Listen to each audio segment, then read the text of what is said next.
into the society. When you are dependent on others, the way in which you are dependent is a message to other people to help them get free of their fear of dependency. The people I work with who are dying, I have to tell you, are my great teachers. They are people who, in the way they work with these processes, keep teaching me. So understand that Mahatma Gandhi's line, he was on a train, it was rolling out of the station, a reporter rushed up and said, "Mahatmaji, give me a message to take back to the people." He had just time to scribble on a paper bag. He handed out the bag, and it said, "My life is my message." I invite you to look at your life and see what message it is you are. And when you find that part of you that is afraid, that is caught in time and that which changes, get to work. There's no better time to do it than now. Thank you.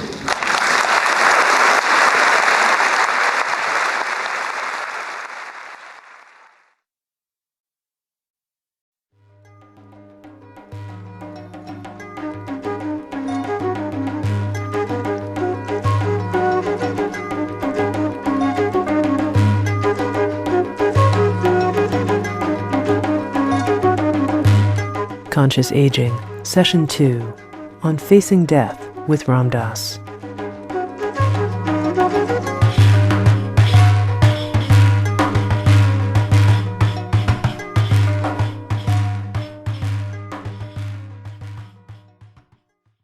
Good morning.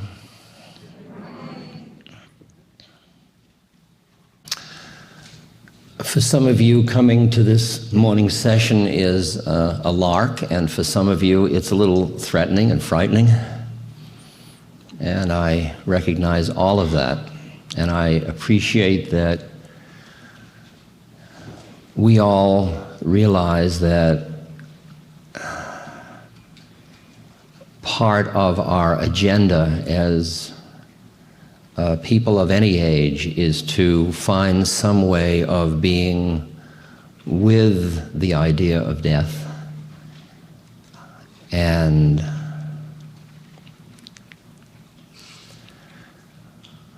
I know that's why you are here. There's a tombstone inscription that I think many of you have heard. Dear friend, please know as you pass by, as you are now, so once was I. As I am now, so you will be. Prepare yourself to follow me. And we are preparing ourselves. I realize it's very presumptuous to get up and talk about death as if I know. But I have a lot of chutzpah. That's Sanskrit for...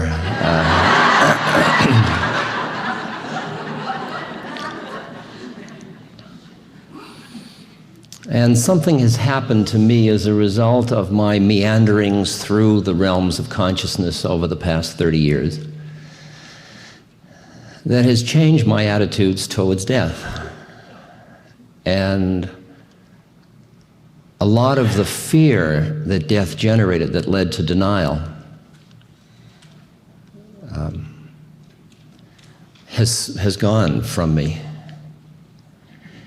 And I'm one of the strange people that absolutely delights and enjoys being with people as they're dying. In fact, it is such incredible grace for me that in the morning when I know I'm going to be with such a person, I get absolutely thrilled in my body, in my being. Because I know I'm going to have an opportunity to be in the presence of truth. So I would like to share with you this perspective and stories and images and talk for maybe half of our time and then work with questions and answers.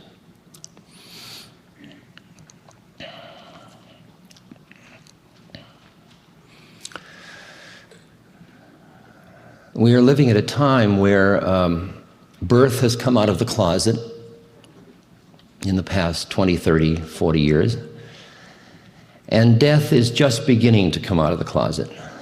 It is now beginning to be acceptable to consider the possibility that people actually die. Usually in our culture, it has been put behind doors, behind sheets, you don't talk to the children about it, you don't show anybody.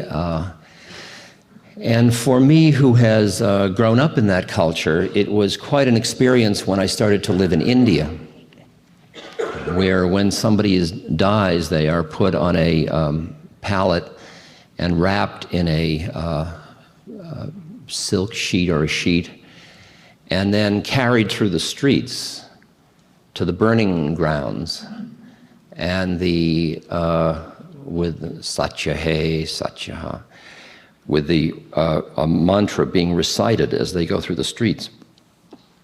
And the death is public for everybody to see. The body is right there, it's not in a box, it's not hidden. And because India is a place of the extended family and very few and inadequate hospitals, most people are dying at home, so that most people, as they grow up, have been in the presence of someone dying. While in our culture, an amazing number of people, even at middle age, have never been in the presence of someone dying. They have walked away from it and hidden from it. And I was one of them, and I have certainly changed in the past 25 years.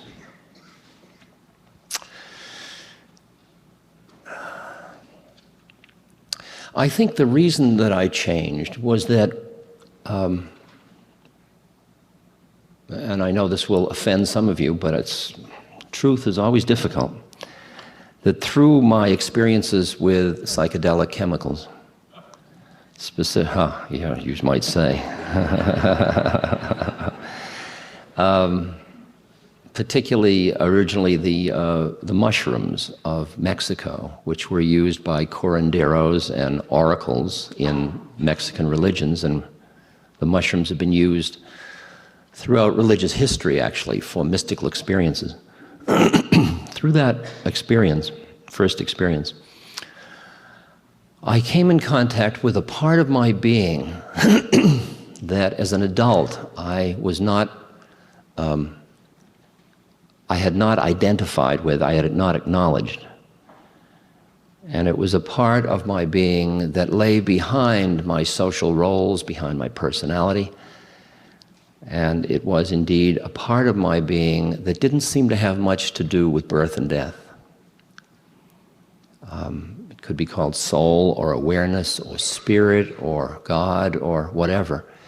And for me, who was a Western social psychologist, professor at Harvard, materialist, philosophical materialist, that experience was an extremely confusing one, because there was nothing in my armamentarium of scientific methodology or in psychology that prepared me to deal with that component of my being. And once I experienced that being, it started to profoundly change the nature of my life after that, of who I thought I was. Because up until then, I had identified with that which dies. And as long as you identify with that which dies, there is always fear of death, because it's the fear of cessation of existence. And I realize now that although I didn't know the form that it would take after death, I knew that what there was about something about the essence of my awareness was outside of death. Now, the interesting thing for me at that time was that when I had that experience, it was what I called ineffable, indescribable, because I had no concepts to deal with what I was finding in my being. And probably had I been more emotionally connected to my Jewish roots, I would have found in the Kabbalah and in all of the Book of Brilliance and so on, I would have found metaphors and analogies for what I experienced.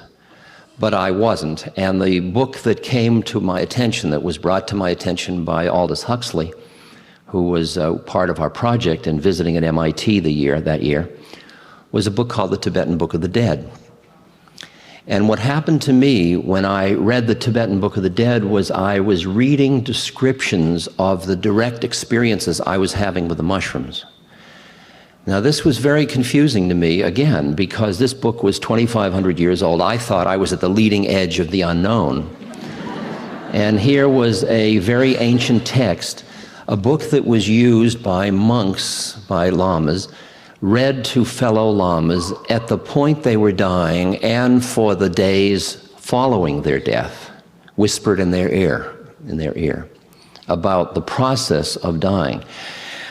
Out of that, my colleague Timothy Leary and my other colleague Ralph Metzner and I began to see the Tibetan Book of the Dead in metaphorical terms as a story of psychological death and rebirth, even though it was used as physical death and rebirth.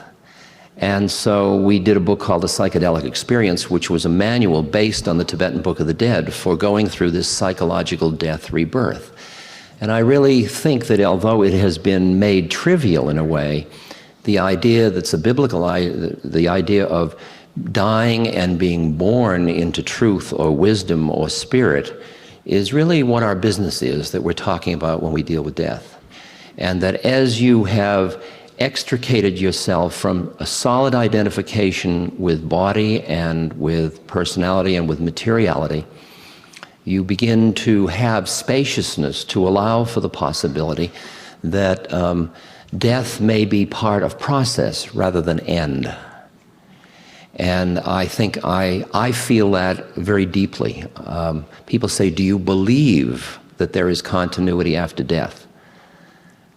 And I say, I don't believe it, it is, which offends my scientific friends no end. But belief is something you hold with your intellect, and this has gone way beyond that now. So you may be just sharing my total pathology. I have no idea, and that it's up to your intuition to decide that. I would never know if I was completely crazy, so.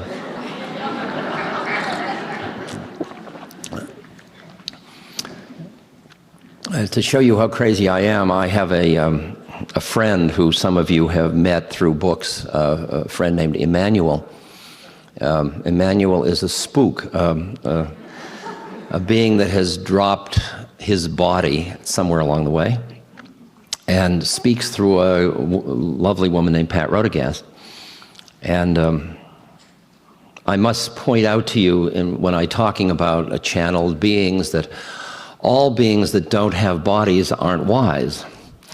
That there are as many schlock people without bodies as there are with them, and there are a lot of well-meaning beings who've left their bodies and want to send back messages like, buy United States Steel, and they don't know any more than they knew before. So you have to be very discriminating when dealing with disembodied beings in the same way as you are with embodied beings. But Emmanuel has a lot of nachas. He has a lot of real wisdom, and he's like an uncle to me. He's just wonderful fun. And when I said to Emmanuel, I deal a lot with the fear of dying in this culture and death. What should I tell people? And he said, Ram Dass, tell them that death is absolutely safe. Now just put those two things together and realize what a far out line that is. Death is absolutely safe. And then he added one more image. He said, it's like taking off a tight shoe. Okay, can you hear that one? Like taking off a tight shoe.